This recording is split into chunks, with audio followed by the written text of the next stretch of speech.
Sherzod aka, ular sizni nima ahvolga solishdi? Sen nega kelding? Tezroq ket bu yerdan. Bular vahshiylar. Men sizni olib ketaman bu yerdan. Hech kim hech qayerga ketmaydi. Nima? Sen mening sevgimni tortib olding. Senda hamma narsa bor. Otang senga hamma narsani muhayyo qilgan.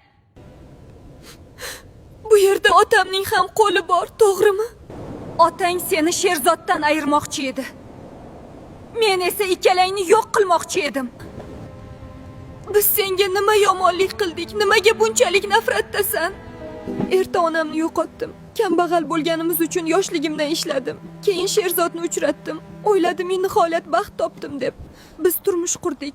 Lekin keyin bildim, u menga rahmi kelgani uchun uylangan ekan. Uning menga ko'ngli yo'q edi. Seni uchratdi va seni tanladi.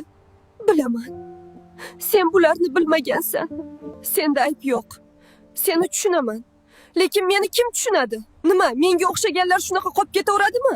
Senga o'xshaganlar esa xohlagan narsasiga erishib yashaydimi? Bu yerga hammasini tayyorlab qo'ydim. Bu yerda benzin sepilgan.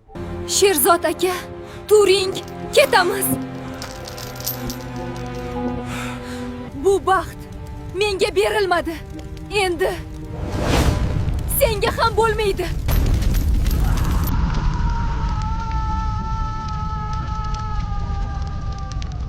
جوانان وطن